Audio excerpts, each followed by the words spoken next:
queer expression, I believe, reminds the world that there's so much beyond the gender binary, beyond this fake binary that we've been told is the truth and the end.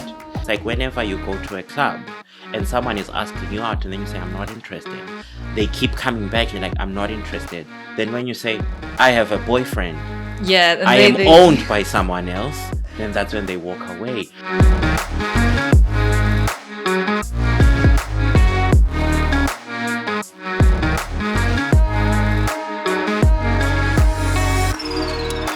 Hi, welcome back to Tokyo State of Mind, the podcast that brings you non-stereotypical stories to make you see the best opportunities available in Japan.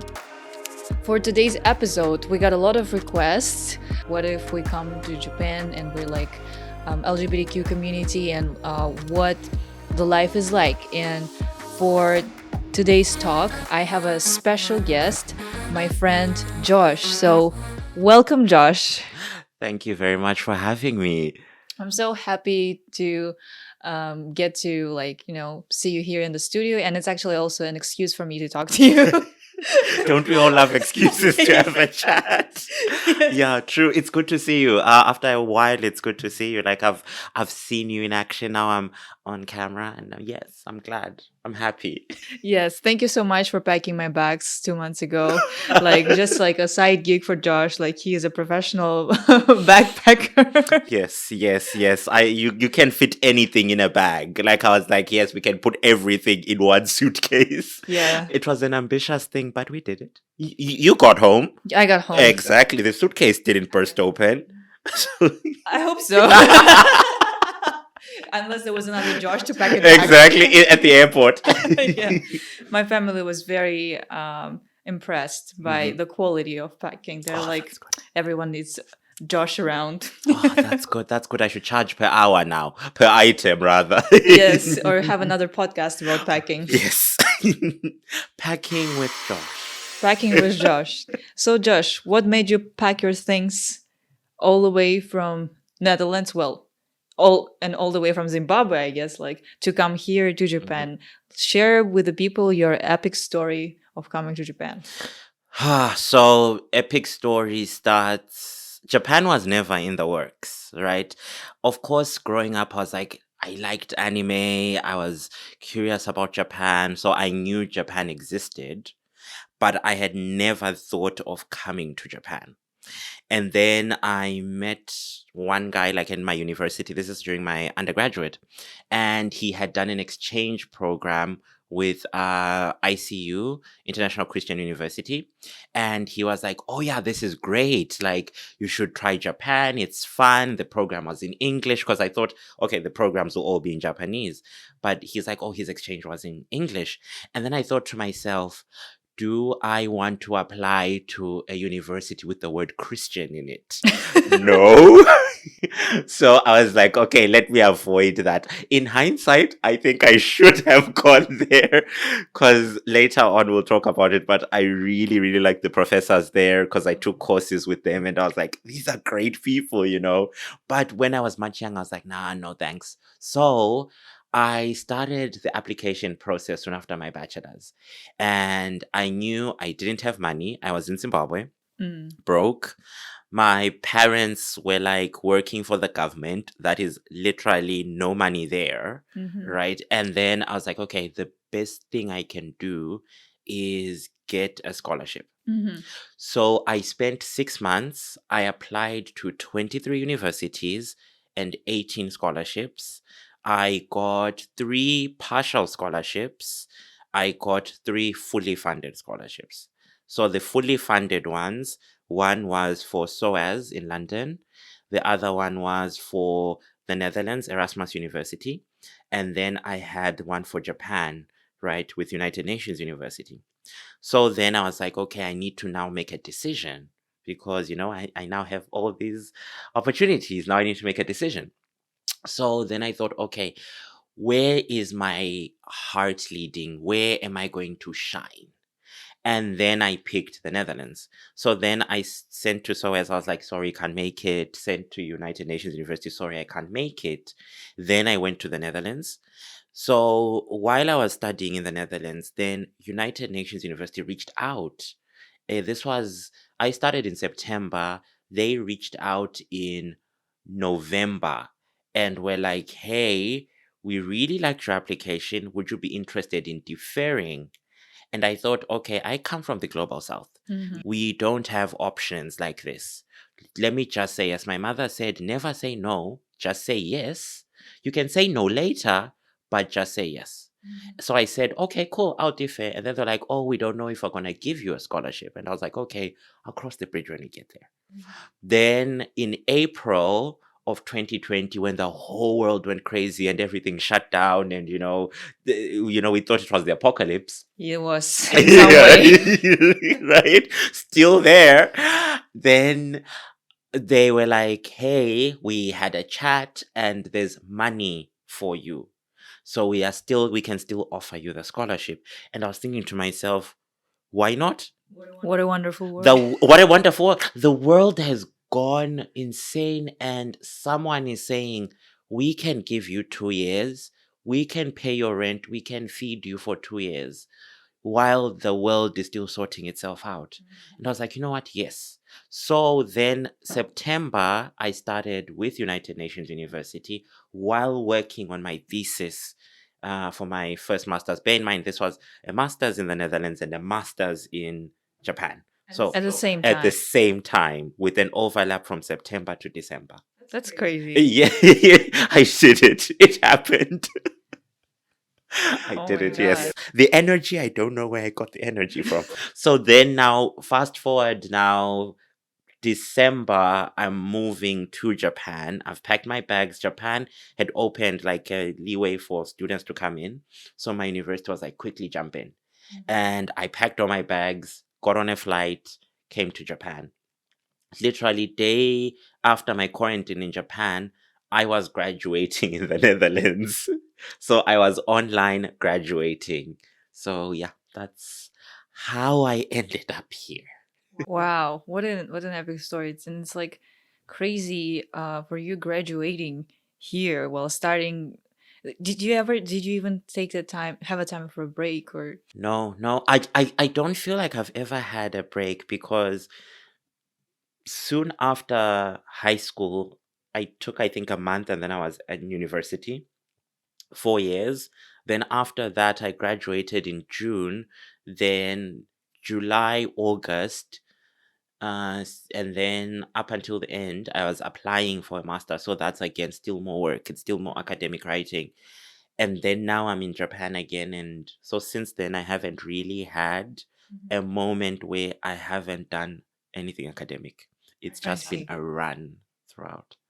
So you pretty much jumped in like on a rush, like working, for the thesis back home, but back in Netherlands. Well, your second Yeah. home, I believe, Yes. right? And without like any like notion, like any idea of like what Japan is like without any kind of um chance for the, like, I would say, safe transition Mhm. here. So tell me more about this time, like, how did you feel like yourself, like, coming from Zimbabwe and like being gay, like, and just Mhm. like coming here and getting to, like, adjust and find your circles, like, what was it like? So I'll compare it like with living first in the Netherlands, right? And moving from Zimbabwe, going to the Netherlands. I had a sense of comfort because we know, what media says about the Netherlands when it comes to LGBTQ issues. They are painted in the light of being quite inclusive, Mhm. quite open. So I went with that in mind, thinking, okay, this is going to be great. I'm going to immediately find my circle, I see. So I had the motivation, right? And I was ready for that. Now, moving to Japan, I was like, okay, what are we talking about? I need representation. I'll try and Google search. Okay, gay things to do in Japan, and like I There's a would list say, like that. yeah, I was like gay things to do in Japan, and then I would see places like Nichome popping up, and I was like, okay, bars, bars, bars, bars. Okay, at least there's a space. Mm-hmm. But then I was looking at, Japanese people and the history and how, the culture is quite conservative when it comes to matters of like just sex and um, identity and expression. So I was like, oh, wow, maybe this is scary, So now moving, and because I moved in quickly again during the pandemic, right? I moved in quickly. So I was like, okay, I'm now here, I'm queer, and I'm scared. Mm-hmm. Am I going to be safe? Everyone says it's safe, but am I going to shine? Am I going to find a support system?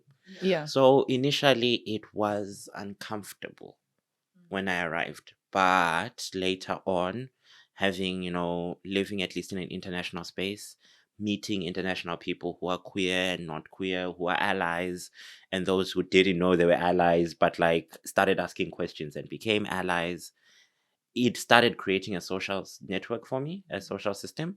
And that's why I'm still here, But beyond that, before when I initially came, first 3 months, I was scared, couldn't even leave the house because I was like, okay, do I go out? I know people won't say anything. I won't understand it even if they did because I don't speak Japanese. But it's that fear of everyone's looking at you. What are they saying? And I felt that initially when I arrived. Yeah, I remember that when I met you, like, and you said it was like one go in restaurant, we were like among international friends, and you were just saying how like just being like out there in a space, like in a train, for example, it would like cause a lot of like um inconvenience for you, like because people were just like giving you the look and other things. And how did you conquer that? So that's a good question. And it's something that I've been learning to Mm-hmm. disassociate and say, you know what, it's not about me. I might be the object of focus, but I am not the subject matter. I am not the logic that underpins the look. So whatever's going on in these people's lives and looking at me is none of my business. I'm going from Odaiba to Shibuya, and I'm going to, somewhere, visiting my friend. So whatever happens is not in my control, right? I can't scream at people and say, don't look at me, turn away, people will always look. Yeah. So why waste my time thinking about that? Just live life. Just continue going on. And I then started so I disassociated myself with that. And then sometimes I actually now start enjoying getting the stares now. I'm like, Mm-hmm. oh, you see me. I made your day. You're going to think about me after this. I won't remember you, but you'll remember me. So that's how I cope, with humor, with like seeing the brighter side. Because if you don't, you're going to be miserable. True. And I refuse to be miserable because it's so easy. I'm a sensitive person, Mm-hmm. and people are always like, oh, yeah, you're quite sensitive. And I'm like, yes, that's all right. It's okay. I love that about myself.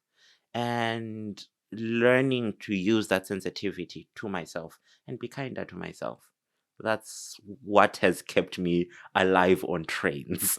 Those are really sweet and wise words that I think a lot of people, like, not just like queer people, can take into consideration. What, to get prepared to come to Japan. I Mhm. genuinely think so. And I know for somebody like you, it's also like one of the part of your expression is obviously like your fabulous fashion, your hairstyles, your dresses. Like, can you tell more about that? Like, what were you able like to explore like that side of yours to try out like new different kinds of like expressions Mm. through fashion here? What was it like? So, fashion, a little bit. Um, I started buying, I think I bought my first skirt here. I had dresses, but I never had skirts. So I always thought, okay, just wear a dress, just it's one piece. It covers Yeah, it covers exactly, the whole thing. exactly. Just wear a dress, It's so easy, right? Right? So easy. Wear a dress. I wore jumpsuits, Mhm. and I was like, okay, fine. Now, for the first time, a friend of mine was like, "Do you have a skirt?" I was like, "No, I don't." And I was like, "Just wear a skirt." So I bought my first skirt here. So Mhm. that was the fashion aspect. And I'm quite open with like different pieces. I wear whatever I like. Mhm. If it fits my frame, because Mhm. again, finding sizes here is a bit It's true. difficult. So I'm like, okay, if it fits me and I like it, I'll buy it and I'll wear it. Yeah. But then my hair has always been one of my main sources of expression. Mhm. I change my hair quite frequently, and like usually I'll change my hair every month. So next month I could have a totally different hairstyle than this, because earlier on, I think one of my earliest inspirations about my hair is a Lady Gaga song called Hair, Mhm. where Lady Gaga in the song talks about growing up, and it's a metaphor for queerness. Mhm. So growing up and your hair being, demonized, your hair being your source of strength at the same time. And I took that literally. I started saying, okay, my hair is a part of my body. Let me decorate it the same way one would wear clothes. Let me also dress up my hair. And then I started noticing that I interact with people in a different way when I have different hairstyles and people ask different questions, and we start conversations like that. Mhm. So hair is one of the ways that I express myself. Also, my love for perfumery, Oh my my god. insane addiction for perfumery. You cannot Also, sense it, but he has it on today too. emanating. I wish we had smell-o-vision where, when you watch something, you can smell, the thing. I wish we could do that. Literally the other day I was talking to Katya that like, I'm not a perfume addict like you, but I really like I like when it always happens to me Mm. that someone passes by and I really like the perfume and I want to know what this perfume is like. And I know that if I'm gonna approach this person and say, no, I really like your perfume, what is it? It's gonna be creepy. Just do it. Just do it. The amount of people who've asked me what I wear and I've referred them, Yeah. and it has maybe broadened their horizons about the fragrance industry, Ooh. has helped. So it is people, when we wear fragrance, it's for us, but also it is the gift we give to others. Mm-hmm. So when True. someone is asked, "Hey, what are you wearing? You smells great." They're like, "Oh, great. Someone noticed that I put effort today, and I like it when people ask me, like, "Hey, what are you wearing today?" I think like for you probably like I definitely wouldn't hesitate to ask you. Like you look like somebody who would reply. But I think in many cases it might be like a little bit weird, especially if people are like Mm. busy. So I wish there was the app like Shazam, but Yeah, the for fragrances. yeah, perfume version. Like, "Hey Google, what's the smell?" Yes, exactly. Exactly. I wish that was the case. I wish we had gone that far, because there's so much expression that's there in the world. And, and to circle back with like queerness and queer expression, queer expression, I believe, reminds the world that there's so much beyond the gender binary, Hmm. beyond this fake binary that we've been told is the truth and the end. Queer expression reminds us that there's so much. So queer expression comes either visually, it touches all the senses, your sense of smell. So at times you smell something interesting like a perfume and you're like, that smells strange. Hmm. That smells queer. That smells strange. Hmm. What is that? That most likely was crafted by a really creative person in a lab who had a message, who had a vision, who had something to say, and it's worn by someone who also has something to say, who Exactly. identifies with Hmm. it. So there is so much room for expression beyond what we've been told expression should be.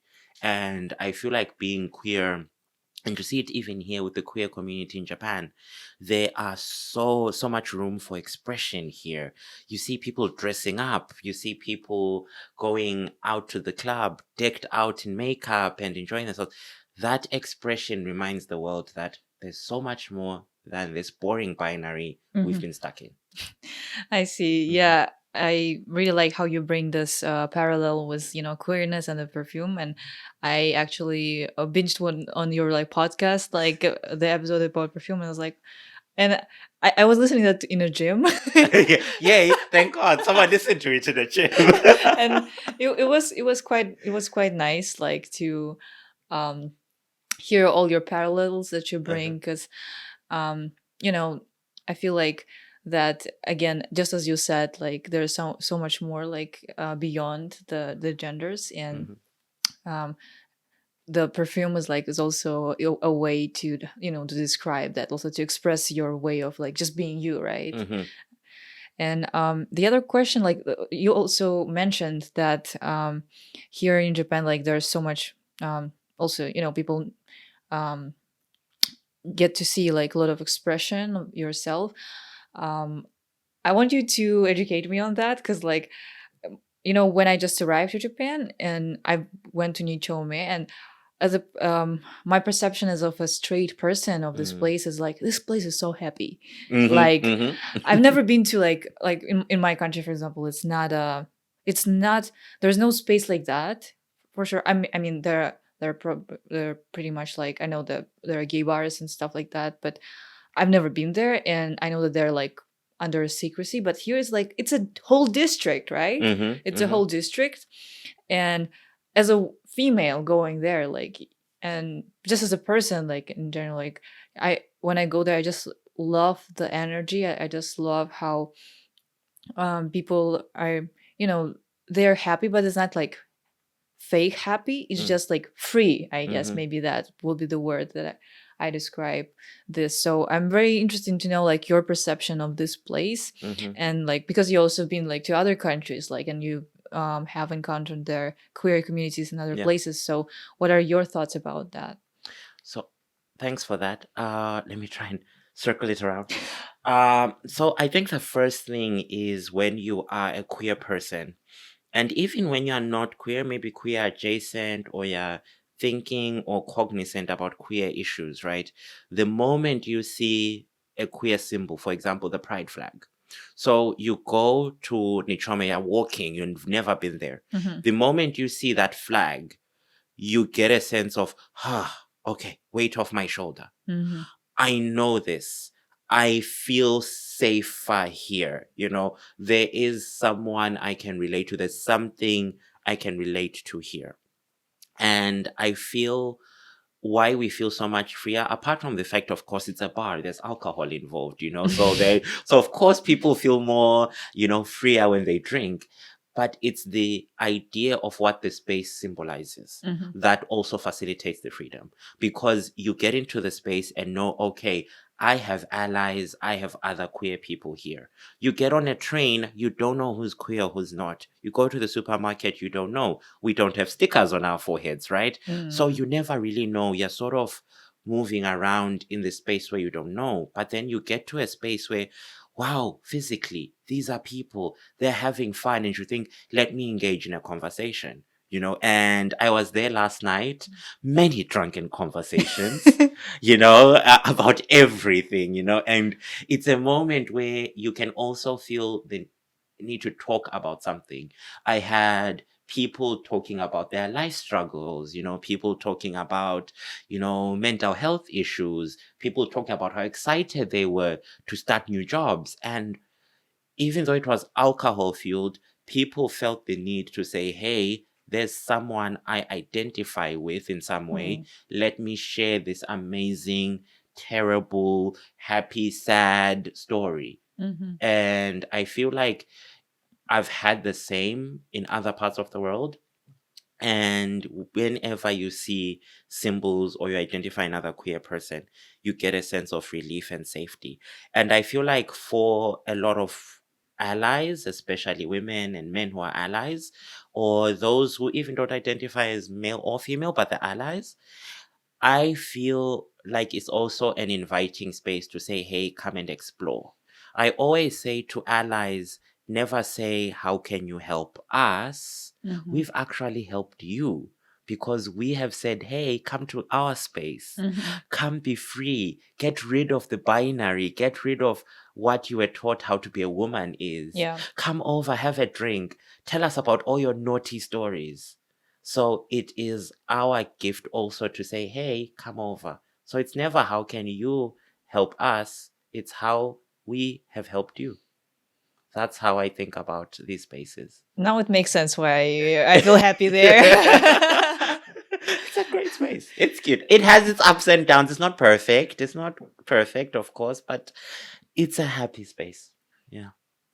You know what? One time I remember, like when I went there on Halloween with my friends, and one of my friends, like he's a straight person, a straight guy, and he was like very hesitant. Mm-hmm. And we went there, and everybody was just like coming to him, and he was like not a very confident person about himself. But when the Nichome community people were just like approaching him and saying, "Hey, happy Halloween! You look cute," and everything. I started seeing how he started feeling more relaxed rather than like, reserved, like, "Hey, don't approach me," like, I'm a man. Yeah, exactly. I'm a heterosexual man. Yes. Exactly.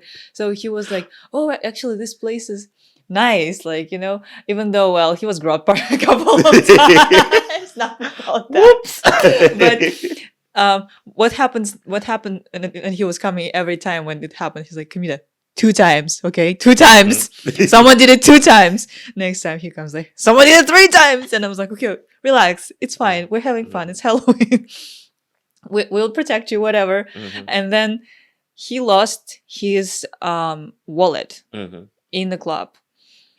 And of course, like naturally, we started like asking people around, "Hey guys, like, did you see the wallet? Like, our friend lost the wallet." We went all around, like, to convenience, thinking maybe he lost it there and not in the club.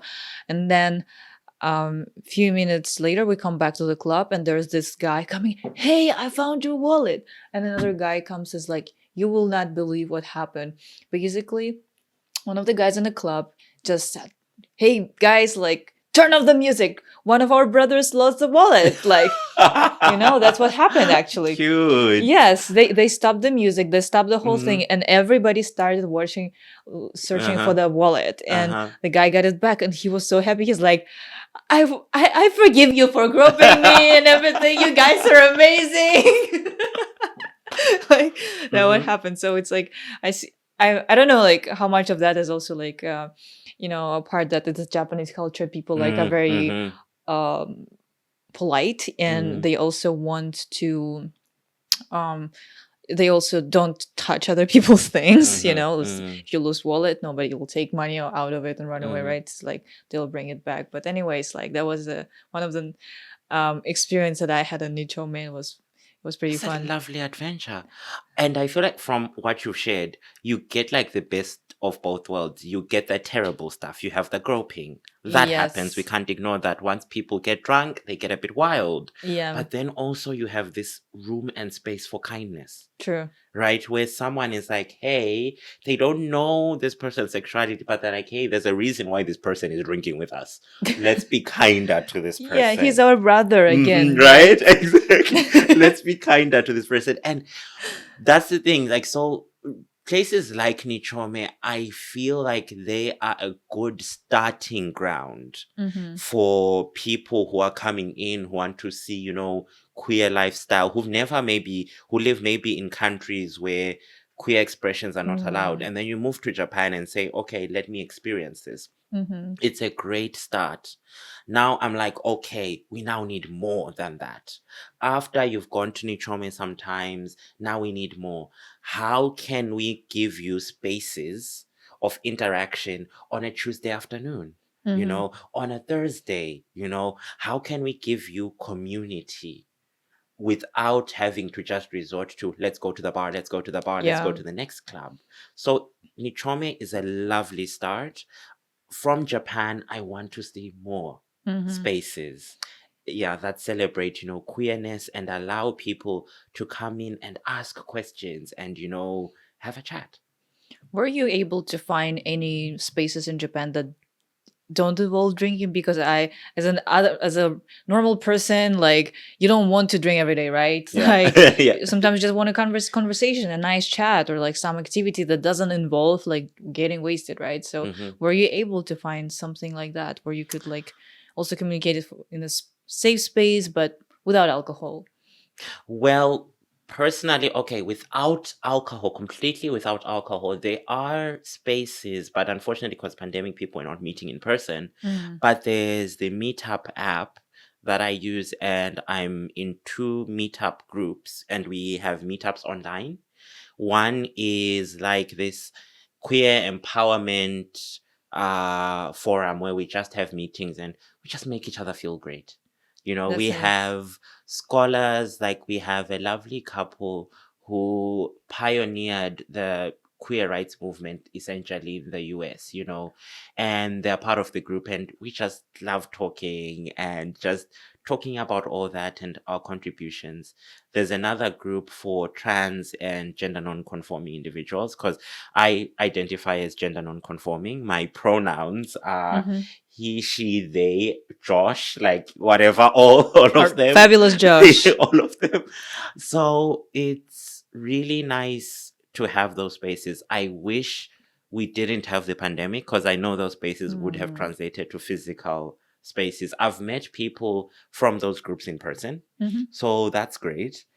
And then now other spaces that, of course, now have alcohol, but before the pandemic didn't really have alcohol. Are looking at like the drag shows, the drag houses here, where the performance would start at like the show would start at 4 p.m. Mm-hmm. And no one is drinking at 4 p.m. Everyone is watching the show, everyone is waving, screaming, having fun, and then after you go out and drink. And then you also have the Kiki ball spaces, right? Mm-hmm. Where you do voguing and the walks, and there is spaces that are not necessarily alcohol fueled, but they celebrate more the queer expression. Mm-hmm. And those spaces do exist. Now things are opening up, so there are now more physical things to do and more fun things to Nice. do. The other question that I had for you, so you a part of like being fabulous Josh, you also have your fabulous uh podcast. Yes. The fabulous fabulous. Yes, Yes. exactly. Tell me more about this. Like, Okay. So the pandemic made me fall in love with podcasts. mhm. The podcast made me survive when we didn't know what this was, and we were all stuck in our houses. I remember I couldn't even go to the supermarket because I was scared. I was like, Yeah. do I catch it in the air? Do I breathe and then collapse and die? Or do I go to the supermarket, touch a carton of milk and die? I don't know. And I was in my house so much, and this was in the Netherlands. And then I started saying, okay, there must be queer voices. So then I started listening to podcasts. One of my favorite podcasts is Getting Curious with Jonathan Van Ness. Mhm. Jonathan Van Ness is part of the Fab Five on Queer Eye, the Netflix show. And they have such in-depth discussions with like different people in different industries. And then I was like, oh, podcasts are cool. Mm. Then I listened to more Jamila Jamil, Out with Susie Ruffle, like a ton of them. And then I thought, why am I not podcasting? I have stuff to tell. Yes, you I think certainly I'm do. somehow entertaining. Then I thought, okay, I love storytelling. I'm such a fabulist. So I was like, okay, the fabulous fabulist. That has sort of a rhyme to it.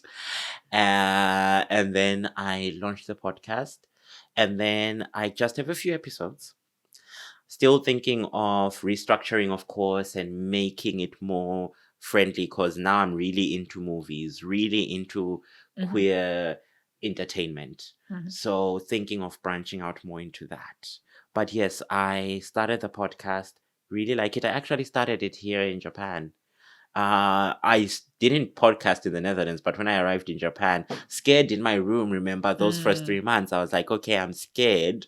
What am I going to do? Let me express my fears and talk to whoever will listen in the gym, Yeah.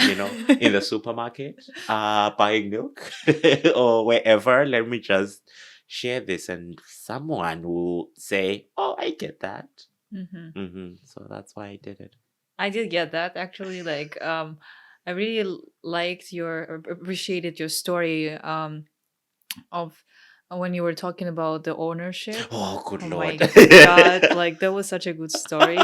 It's just like I definitely recommend you guys to check it out. It's like it was so well sad, like in a way how you were saying that like people just, especially in the modern dating, like Mm-hmm. people feel like they own you. It's like it's crazy. Yeah.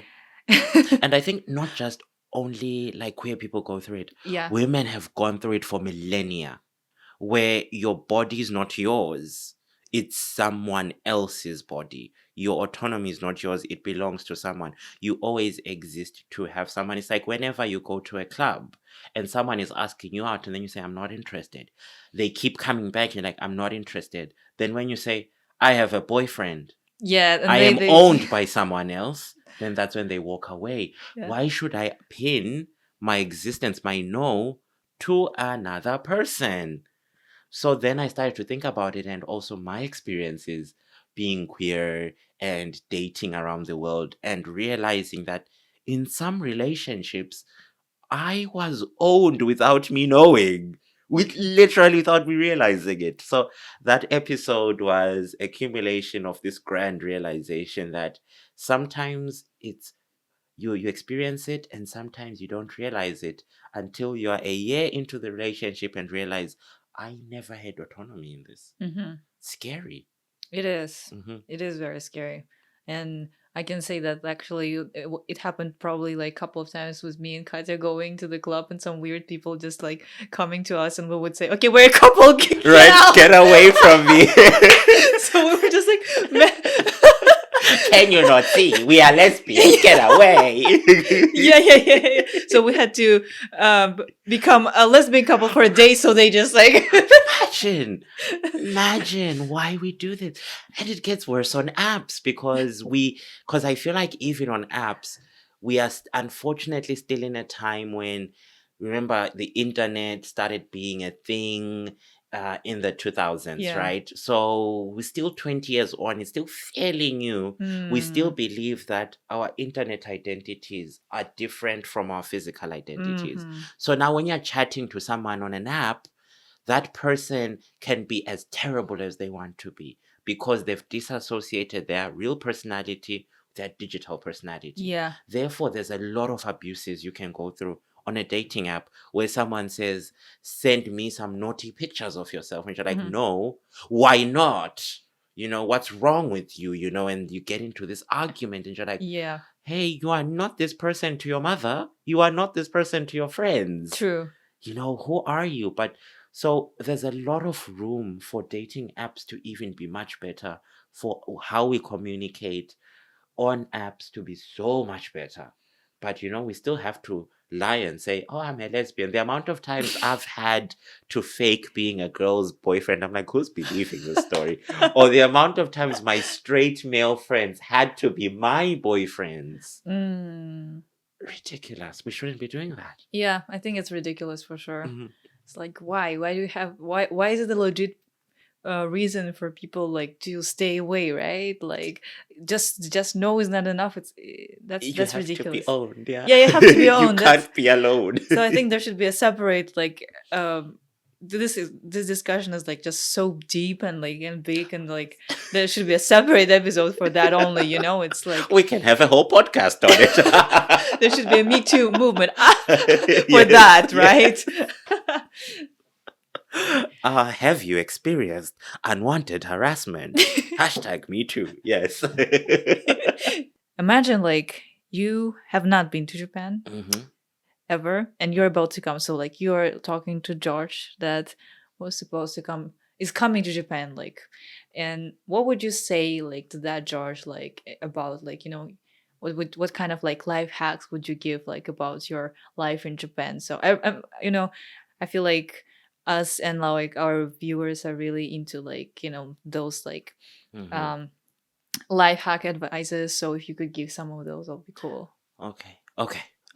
From the top of my head, the first thing is accept what you're getting into. So when you're coming into a space, you have your ideas about it. You know, you've done your research, you've Google searched. Mhm. First things first, it's going to be terrible in some way. It's going to be fun in other ways. Accept it. When I came to Japan, I was told Japanese summers are hot. Mhm. I do not like the heat. The same way I was told in the Netherlands, it's always cloudy and rainy. Mm. Why? So, but I was like, you know what? I can't change that. It's the weather. Let me embrace it. The same thing, you're told, okay, you don't speak the language. A lot of Japanese people might not speak English. It's okay. Take a breather, accept it, move into the space. Because once you come in with the fear, and it's normal to have the fear. I was paralyzed for 3 months. I couldn't leave the house for 3 months because I was so scared. But then within those 3 months, I was like, why am I scared? The world is moving, time is moving. The only thing I can change is me and how I react to the situation. So let me react, let me behave, let me do something about it. So that's the first thing. Then the second thing is changing or accepting new things that give me comfort. I love people and I love meeting people. I love hanging out with people. It's much harder here because everyone is busy. The society is based on a whole, we don't want to inconvenience you, so we would rather let you do your own thing, which is okay. So I then was like, okay, what's a new thing I could do? Started being serious about, collecting fragrances. And I was like, oh, I really enjoy doing that. I started finding places I like. For example, one of my favorite places is my dentist. I like my dent. I really like going to my dentist. And I'm sad whenever they're like, oh, please come and see us in 2 months. I'm like, why can't I see you next week? We find love in the hopeless place. In a strange place. In all my life, how could I have gone to a dentist and said, I really like going to the dentist? Of course, they're great, they're communicative, and they do a great job. But it was a space that I was like, okay, I can do whatever I want in this space. I can just sit there, listen to music, get my teeth work done, And I was like, wow, I like this place. So I had to adjust. I never found comfort in spaces. I'm not the person who used to go out to parks and do walking in parks. I stay at home. I'm a vampire. Close the windows, the curtains, stay in the dark. Right? I'm totally fine by doing that. Or going to a nightclub, a basement nightclub with loud music in the dark. That's me. But now I'm going to the dentist and I'm happy with like a light beaming in my eyes, And I had to say, okay, there's a new thing to accept. There's a new avenue of expression, new avenue of support. There's something new. Let me not shut my eyes and focus on what I used to do. Let me do something new. And then, finding a support system is great. And I can't stress it enough. You need a support system here. Whether it's your classmates, people you work with, it's the neighbor, someone in the convenience store. I have lovely chats with a guy who works at a family mart close to where I live, in Odaiba. Lovely chat. Every time I see him, I'm like, oh, how's been your day? Oh, okay. The usual, da da da da da. And that's a moment of like, I had a chat with someone. I can now go to my dungeon. So they might not be useful, but this is how I've survived. And I feel people can survive by just accepting it and being open to the change. Wow, that was brilliant. Yeah. So, Thank you so much for sharing your story and all this like very insightful, like very deep, well thought advices, I would say. Guys, like if you ever have like any concerns about transitioning, but having transitioned to Japan, like as a queer person or just like in general as a newcomer to Japan, like please let us know in the comments, share your stories, and I hope you like this episode just as much as we love Josh. So thank you so much for watching, and we will see you again on Tokyo State of Mind next week. Bye bye.